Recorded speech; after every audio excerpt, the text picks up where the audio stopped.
रतनपुर गांव में एक गरीब किसान रामू अपनी बीवी सरला के साथ रहता था। सुबह के वक्त मिट्टी के छोटे से घर में चूल्हा जल रहा था, जिस पर लोहे की कड़ाही में थोड़ी सी सब्जी पक रही थी। अचानक दरवाजा खटखटाने की आवाज आती है।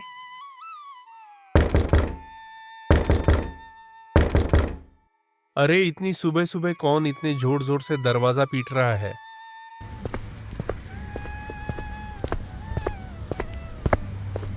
दरवाजा खोलते ही सेठ हरीलाल गुस्से में लाल पीला खड़ा था, जो कि बहुत लालची और चालबाज है। वह हर किसी से दोगुना ब्याज वसूलता था। रामू, बहुत हो गया तेरा नाटक। मेरे पैसे कहाँ हैं? सेठ जी, कल ही तो मैंने आपको पूरी रकम दे दी थी और पूरा हिसाब पक्का कर दिया था, और मैंने आपके पुराने पैसे भी कब के लौटा दिए हैं। देर की वजह से तेरा ब्याज बढ़ गया है। अब वो उधार तुझे 5 गुना ब्याज के साथ लौटाना होगा। 5 गुना? सेठ जी, ये तो अन्याय है। मैंने मेहनत करके ब्याज सहित पूरे पैसे चुका दिए हैं। मैं गरीब आदमी इतना भारी ब्याज कैसे दे सकता हूं? ज्यादा जुबान मत चला। अगर पैसा नहीं दिया ना, तो तेरे घर का ताला तोड़कर बर्तन कपड़ा सब उठा ले जाऊंगा। तेरी बैलगाड़ी भी बेच दूंगा। सेठ जी, गरीब का खून चूसकर आपको क्या मिलेगा? हमारे साथ ऐसा मत करिए। सेठ जी, हम गरीब हैं। मैं आपका एक एक पैसा चुका दिया हूं, आप मुझे माफ करिए, लेकिन इतना जालिम ब्याज मैं नहीं दे पाऊंगा। पैसे तो तुझे देने ही पड़ेंगे, देख लूंगा मैं तुझे। याद रखना रामू, हरीलाल से पंगा लेना आसान नहीं है। सेठ रामू को धमकाते हुए चला जाता है, लेकिन जाते जाते अपने नौकर को कहता है, इस गरीब भिखारी की इतनी मजाल, मुझे ना बोलकर इसने गलती कर दी। इसे तो सबक सिखाना पड़ेगा, ताकि गांव में बाकी गरीब भी डर में रहें। आप बताइए, ये जिंदगी कब बदलेगी? रोज रोज 2 वक्त की रोटी के लिए जूझना पड़ता है। कभी मन करता है घर की टूटी छत ठीक करवा दूं, तो कभी सोचती हूँ कि हमारे पास भी अच्छे कपड़े हों, लेकिन लगता है किस्मत ने हमें बस तंगी ही दी है। मुझे पता है तुम्हें तकलीफ है, पर मैं क्या करूं? खेत छोटे हैं, बारिश वक्त पर नहीं होती, ऊपर से कर्ज का बोझ भी सर पर है। मैं दिन रात मेहनत करूं, तब हमारे हिस्से में यही नमक रोटी आती है। मेहनत? हाँ, मेहनत तो आप करते हैं, लेकिन भगवान हमारी सुनता ही कहाँ है। लगता है जैसे भाग्य ने हमें इस गरीबी में ही सड़ने के लिए भेजा है। सरला ने आह भरी, पर चुपचाप सब्जी पकाने लगी। कमरे में सन्नाटा था।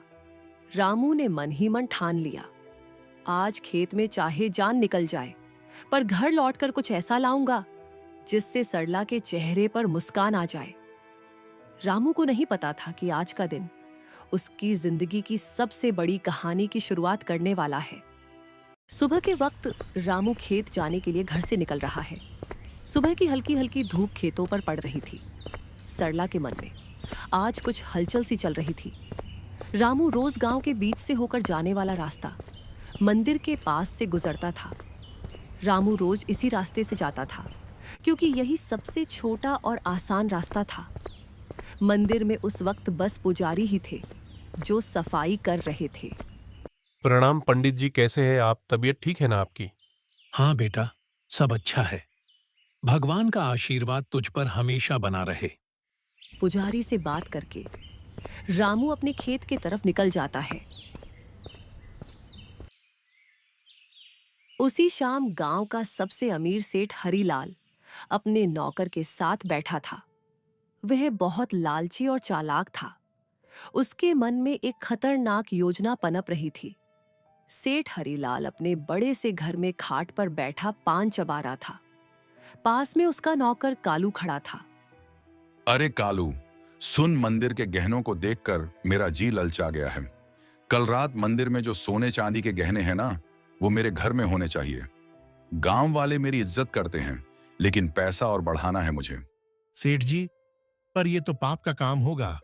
भगवान के घर से गहने चुराना अच्छा नहीं लगेगा। अरे मूर्ख, भगवान को क्या जरूरत है गहनों की? उनका क्या होगा इनसे? असली भगवान तो पैसा है, और पैसा इंसान के हाथ में अच्छा लगता है। पर गांव वाले अगर उनको पता चल गया तो? बस यही तो मजा है। चोरी हम करेंगे और इल्जाम किसी और पर लगेगा। पता है किस पर? उस गरीब रामू पर। आज उसकी और उसकी बीवी की जुबान बहुत ज्यादा ही चल रही थी। रामू? वो तो रोज मंदिर के पास से ही अपने खेत के लिए जाता है ना? हाँ, हम इसी बात का फायदा उठाएंगे। सबको लगेगा कि उसी ने चोरी की। गांव वाले पहले ही उसे तिरछी नजरों से देखते हैं। बस आज रात ही हम अपना काम कर देंगे और सुबह हंगामा हो जाएगा। तू बस ये याद रख, कोई गलती नहीं होनी चाहिए। आधी रात को हम मंदिर में घुसेंगे, गहने उठाएंगे और अपने गोदाम में छुपा देंगे। सुबह मैं खुद शोर मचाऊंगा और रामू का नाम लूंगा। कालू डरते डरते सिर हिलाता है और अपने सेठ की बात मान लेता है। रात का समय था। गांव में हर तरफ सन्नाटा था। बस कहीं कहीं कुत्तों के भौंकने की आवाज आ रही थी। उस रात सेठ लालच में अंधा हो जाता है और इस घिनौनी साजिश को अंजाम देता है। अपने नौकर से मंदिर में चोरी करवाता है। पास ही अंधेरे में एक काली बिल्ली म्याऊं करके गुजर जाती है, जैसे वो इस पाप की गवाही दे रही हो। अगली सुबह गांव के बीचों बीच मंदिर के सामने एक भीड़ इकट्ठी हो गई थी। हर कोई जोर जोर से बातें कर रहा था। माहौल में घबराहट और गुस्से की गूंज थी। अरे ये क्या हो गया?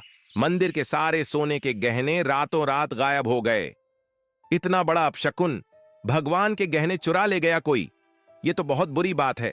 इसी बीच रामू रोज की तरह खेत की तरफ जाने के लिए उसी रास्ते से गुजर रहा था।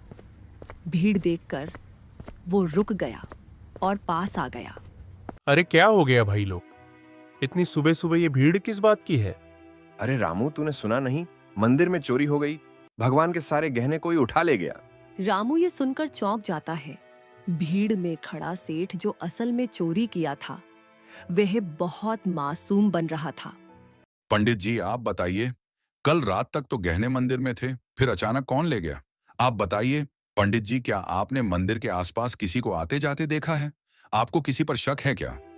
अरे मैंने देखा है, रामू रोज मंदिर के रास्ते से आना जाना करता है। सेठ जी, कल तक तो सब कुछ ठीक ठाक था। मंदिर के पास से तो कई लोग गुजरते हैं, लेकिन रोज सुबह सुबह खेत की तरफ जाने के लिए रामू इधर से निकलता है। मगर रामू ऐसा काम करेगा? मुझे नहीं लगता। अरे पंडित जी, जमाना खराब है। आदमी की नीयत कब बदल जाए क्या पता। और वैसे भी जिसने किया है वो मुंह से कभी मानेगा नहीं। मैंने अपनी आंखों से देखा है। रात को जब मैं खेत की तरफ जा रहा था, रामू मंदिर के पास चुपके चुपके घूम रहा था। ये क्या कह रहे हो आप लोग? मैंने कोई चोरी नहीं की है। इतना बड़ा पाप मुझ पर मत डालो। अरे हाँ, गरीब आदमी है, पैसों की तंगी में है, कर भी सकता है ये काम। ये लोग मुंह पर अच्छे बनते हैं। अरे भगवान से डरिए आप लोग, हमने कुछ नहीं किया। हम गरीब जरूर हैं, लेकिन चोर नहीं। मेरे पति जितना ईमानदार इंसान इस पूरे गांव में कोई नहीं है। ऐसा मत कहिए, वरना भगवान आप लोगों को कभी माफ नहीं करेगा। रामू और उसकी बीवी ने बहुत समझाने की कोशिश करी, लेकिन भीड़ मानने को तैयार नहीं थी। सब रामू को ही चोर मान बैठे। रामू और सरला की आंखों में आंसू आ गए, लेकिन भीड़ में कोई उनकी सुनने को तैयार नहीं था। गांव वालों, अब तो सब साफ है। मंदिर के गहने चुराने वाला यही रामू है और ऐसे आदमी को हमारे गांव में रहने का कोई हक नहीं। चोरी करने वाले की एक ही सजा है, गांव से बाहर निकाल देना। हाँ, अगर इसने मंदिर में चोरी की है तो ये तो भगवान का भी अपराधी हुआ। इसे यहीं रहने देंगे तो कल हमारे घरों से भी चीजें गायब हो जाएंगी। अरे आप सब क्यों नहीं समझते? मैं निर्दोष हूं। मैंने कोई चोरी नहीं की। मैं तो रोज के जैसे अपने खेत जा रहा था। मुझ पर इतना बड़ा इल्जाम मत डालिए। भीड़ में जोर जोर से आवाजें गूंजने लगी। निकालो इसे, निकालो इसे गांव से। भीड़ में हलचल मच गई।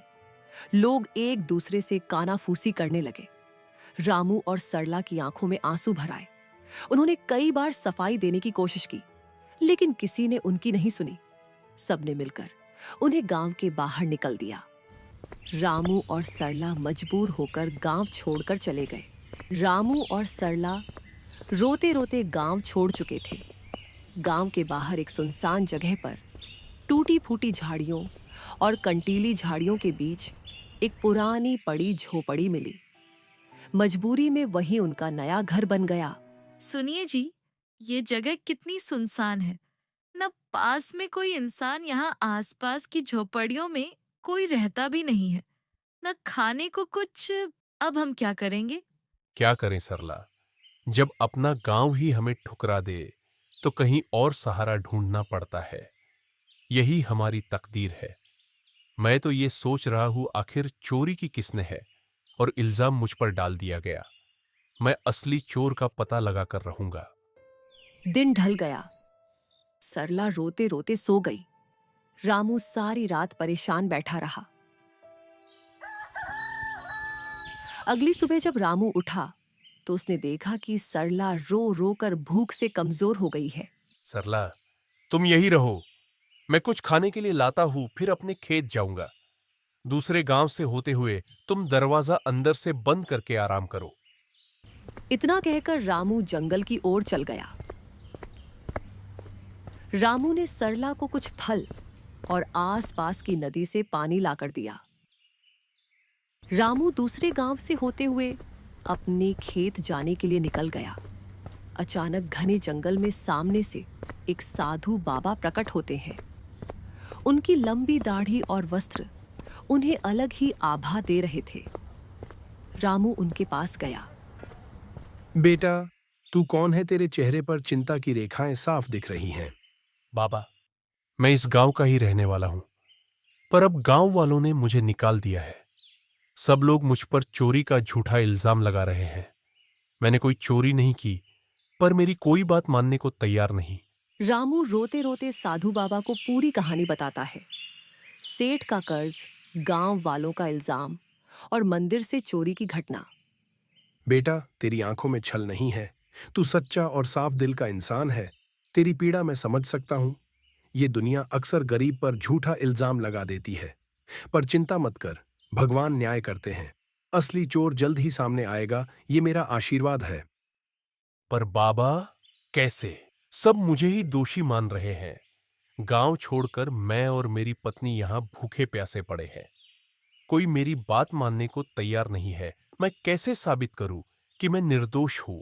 इस जंगल में एक श्रापित जानवर रहता है। उसने अपनी आंखों से असली चोर को देखा है। वही तुझे सच तक पहुंचने में मदद करेगा।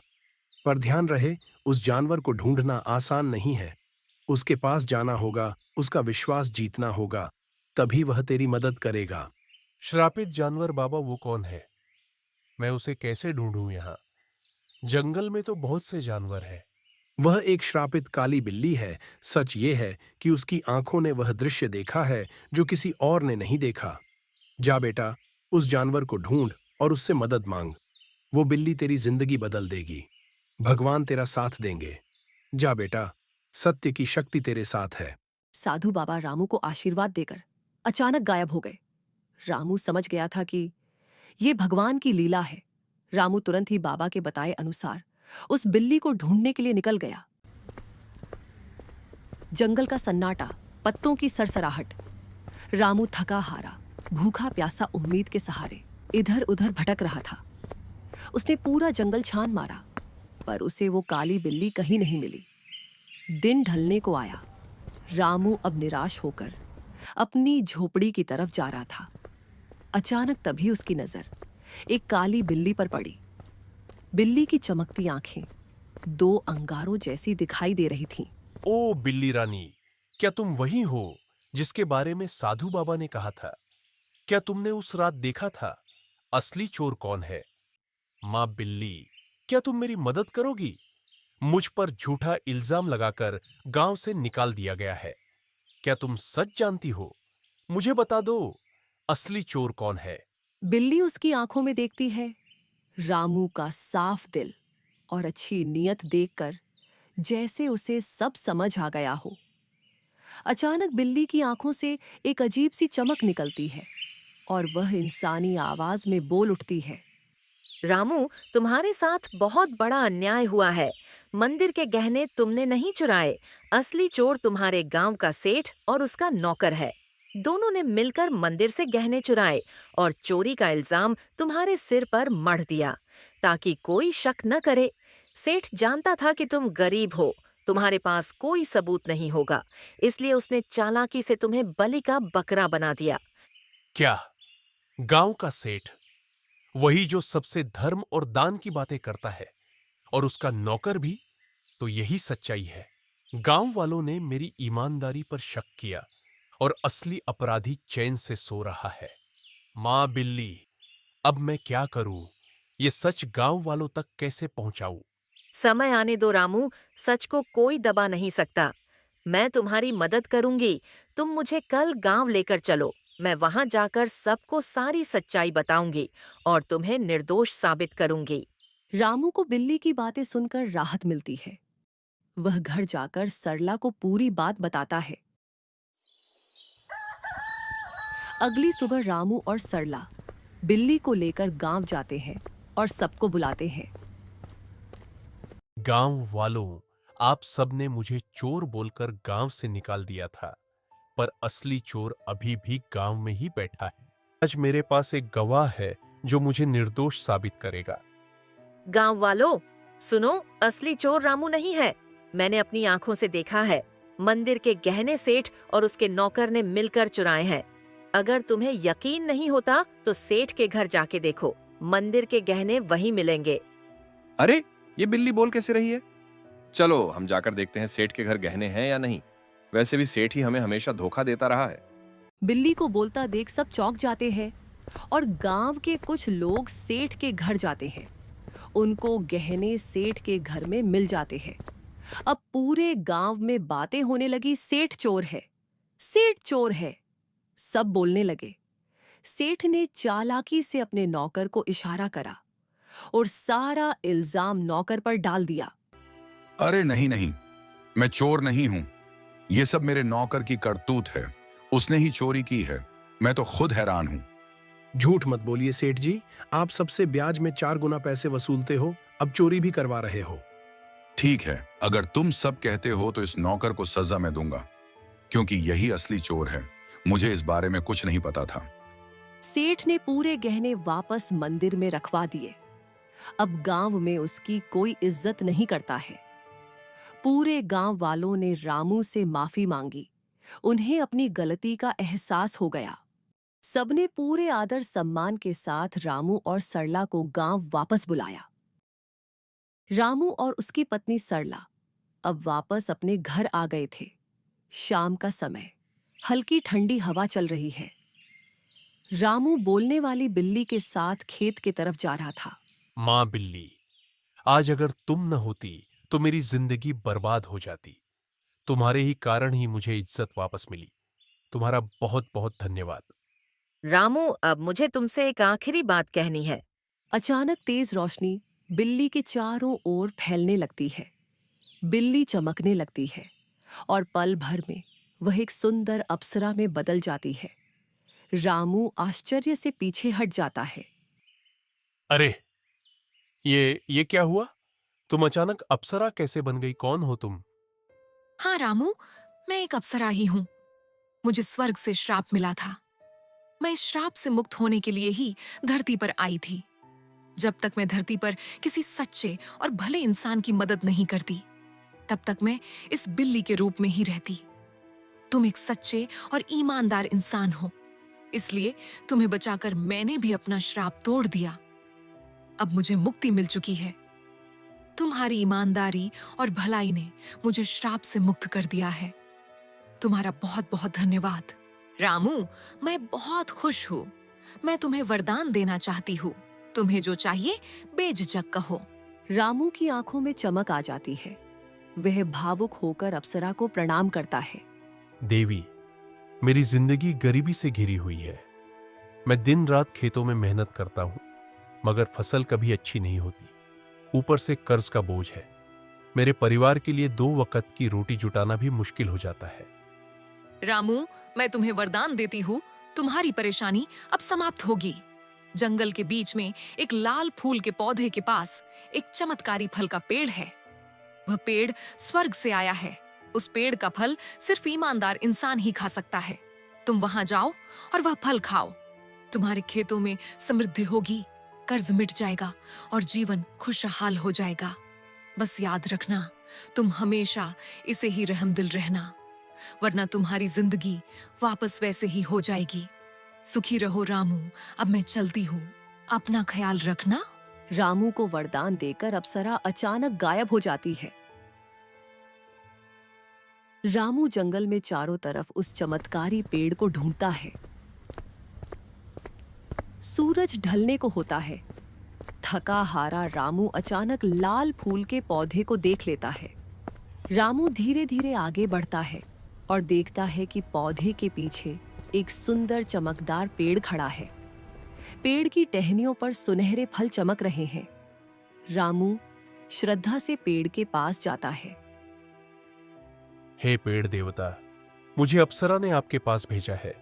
मैं गरीब किसान रामू हूं, क्या मैं आपके फल खा सकता हूं? अचानक पेड़ से आवाज आई। रामू, मुझे सब पता है, तुम सच्चे और भले इंसान हो, इसीलिए अप्सरा ने तुम्हें यहाँ तक पहुँचाया है। तुम मेरा एक फल खा लो, तुम्हारी सारी परेशानियां मिट जाएंगी और तुम्हारा जीवन खुशहाल हो जाएगा। रामू पेड़ से एक सुनहरा फल तोड़कर खाता है। अचानक उसके शरीर में एक अजीब सी ऊर्जा दौड़ जाती है। वह पेड़ को धन्यवाद करके अपने घर की ओर निकल जाता है और जैसे ही वह घर के पास पहुंचता है, उसकी झोपड़ी एक सुंदर, बड़ा, आलीशान घर में बदल जाती है। रामू दंग रह जाता है। उसकी पत्नी बाहर आकर चौंक जाती। अरे सुनिए, ये क्या हो गया? हमारी झोपड़ी कहाँ गई? इतना बड़ा घर कैसे बन गया? क्या ये घर हमारा है? हाँ प्रिय, ये सब भगवान की कृपा है। जंगल में मुझे एक अप्सरा मिली। उसने मुझे चमत्कारी पेड़ का रास्ता बताया। उस पेड़ ने मुझे फल दिया और जैसे ही मैंने खाया, हमारी किस्मत बदल गई। रामू ने सरला को उस स्वर्ग से आई श्रापित बिल्ली की पूरी कहानी बताई। इतने सालों की गरीबी के बाद अब हमारी जिंदगी बदल गई। भगवान का बहुत बहुत धन्यवाद। हाँ, मगर याद रखना, ये चमत्कार हमें सिर्फ इसलिए मिला है क्योंकि हमने कभी बेईमानी नहीं की। ये वरदान हमें हमारी मेहनत और ईमानदारी की वजह से मिला है। अब रामू और सरला अपने नए घर में खुशी से रहने लगे। पर रामू अब भी साधारण कपड़ों में ही रहता था। उसके अंदर जरा सा भी घमंड नहीं आया। उसने हमेशा उस अप्सरा की बात याद रखी। अब रामू गांव में सबकी मदद करने लगा। उसके घर में हमेशा अनाज भरा रहता था और मेहमानों के लिए दरवाजे खुले रहते थे। वह गांव के सारे जरूरतमंद लोगों को अनाज बांटता था। सारे गांव में रामू की बातें होने लगी। हर कोई अब रामू की बहुत इज्जत करने लगा था। एक दिन गांव वालों को रामू की तारीफ करते सेठ हरीलाल ने सुन लिया। यह सब देख सेठ हरीलाल को जलन होने लगी। ये सब दिखावा है। कोई इतना अमीर अचानक कैसे हो सकता है? जरूर इसके पीछे कोई बड़ा राज है। अगर ये ऐसे ही अमीर होता रहा तो गांव में मेरी इज्जत तो मिट्टी में मिल जाएगी। अबे कालू, सुन, तू जरा रामू पर नजर रख और पता कर कि इसके पास दौलत आने का असली राज क्या है। उसी दिन से सेठ का नौकर रामू पर नजर रखने लगा। एक दिन सेठ का नौकर रामू का पीछा कर रहा था। उसने देखा कि रामू जंगल में जाकर उस चमत्कारी पेड़ से बात कर रहा है। कालू चुपके चुपके रामू की सारी बातें सुन रहा था। सेठ जी, मैंने सब देख लिया, सब पता कर लिया। रामू उस जंगल के बीच वाले पेड़ से बात कर रहा था। उसने उस पेड़ का फल खाया है, जिसकी वजह से उसकी गरीबी दूर हुई और वो अमीर बन गया। क्या? सच में? तो चल, अभी उसी पेड़ के पास चलते हैं। अगर रामू अमीर हो सकता है तो मैं क्यों नहीं? मैं तो उससे भी बड़ा अमीर बनूंगा। मेरे पास तो पहले से ही ताकत और पैसा है। उस पेड़ को मैं अपनी मुट्ठी में कर लूंगा। सेठ लालच में आकर तुरंत अपने नौकर के साथ जंगल की ओर निकल गया। पर उसे क्या पता था, आज ये लालच उसे ले डूबेगी। वो लोग पेड़ के पास पहुंचे और फल तोड़ने की कोशिश करते हैं, पर एक भी फल उनसे नहीं टूटता। सेठ गुस्से में आकर पेड़ से कहता है, ओ पेड़, सुना है तूने रामू को फल देकर अमीर बनाया है। अब मुझे भी अपने फल दे। जल्दी कर, मैं इस पूरे गांव का सबसे बड़ा आदमी हूं। अब मैं और भी शक्तिशाली बनना चाहता हूं। सेठ, तू लालची है, अहंकारी है और बेईमान है। मैं अपना फल सिर्फ उसी को देता हूं जिसके दिल में दूसरों के लिए करुणा हो, जो ईमानदार हो और सच्चा हो। तेरे दिल में सिर्फ लालच और घमंड है, इसलिए तुझे कभी ये फल नहीं मिलेगा। क्या कहा? तू मुझे फल नहीं देगा? अरे मूर्ख पेड़, अगर तू मुझे फल नहीं देगा तो मैं तुझे जड़ से काट दूंगा। तेरे जैसे 1000 पेड़ मैं खरीद सकता हूं मैं। अब तू देख, तुझे काट कर मैं तेरे सारे फल ले लूंगा। अबे कालू, कुल्हाड़ी उठा और इसे काट डाल। गांव जाकर उस रामू को भी आज मैं खत्म कर दूंगा। कालू भाग कर जाता है और कुल्हाड़ी लेकर आता है। सेठ पेड़ को अपने पैर से मारने लगता है और उसका नौकर कुल्हाड़ी से पेड़ काटने की कोशिश करता है, लेकिन कुल्हाड़ी लगते ही चिंगारियां निकलती है। अचानक आसमान से बिजली गिरने लगी और तेज हवा चलने लगी। ठहरो, तुम दोनों को अपने लालच और पाप का फल अब यहीं मिलेगा।